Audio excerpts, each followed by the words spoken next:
She told herself she would start living after graduation, then after she found a good job, then after she earned a certain amount, then after she bought a home. Each time she reached the milestone, the feeling was the same.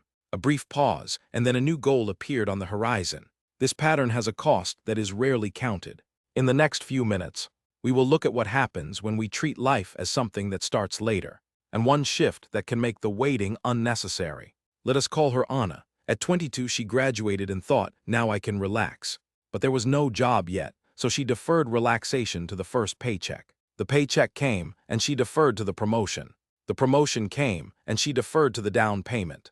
By 35, she had the house, the savings, and the career. She also had a quiet sense that she had been holding her breath for 13 years. What happened was not a failure of discipline. It was a psychological mechanism called goal replacement. Each time Anna reached a target, her brain immediately substituted a new one. The satisfaction she expected never arrived because the reward system had already moved to the next item on the list. She was not living, she was qualifying for life. Now, one could argue that this is simply ambition working as intended. Goals give direction and direction prevents drift. That is true.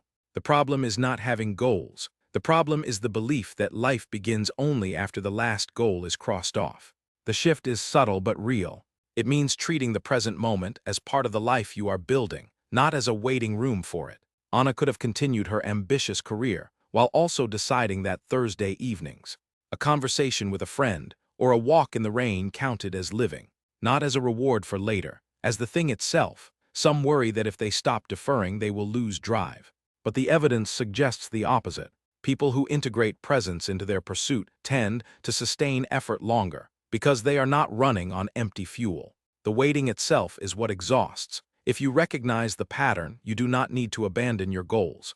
You need to stop treating them as the starting line. The life you are waiting for is already happening. The only question is whether you show up for it. Thanks for watching. But let us dig deeper into why this happens and what it costs. Anna's story is not unique. It is a quiet epidemic among people who are driven, conscientious, and future-focused. They are praised for their discipline, yet inside they feel a hollow ache. The cost is not just emotional, it is practical. When you defer living, you defer learning who you are. You postpone the small experiments that reveal what actually brings you joy. You delay the relationships that require time and presence to deepen. You put off the hobbies that might have become passions. And over years, the gap between the life you are building and the life you are living grows wider. The house, the promotion, the savings, they are real achievements, but they are not substitutes for a life lived. Anna did not fail to achieve. She failed to notice that achievement without awareness is just a series of tasks. The counterargument is worth taking seriously. Some say that ambition requires sacrifice, that delayed gratification is the foundation of success. And that is true for certain things. You cannot master a skill without practice. You cannot save for retirement without setting money aside. But the confusion arises when we treat all of life as a preparation for some future moment that never arrives. The payoff of this realization is not that you stop striving. It is that you start living while you strive. You can work toward a promotion and still enjoy a Tuesday evening. You can save for a house and still savor a cup of coffee. The two are not in conflict. In fact, when you allow yourself to live now, you often find that your goals become more meaningful.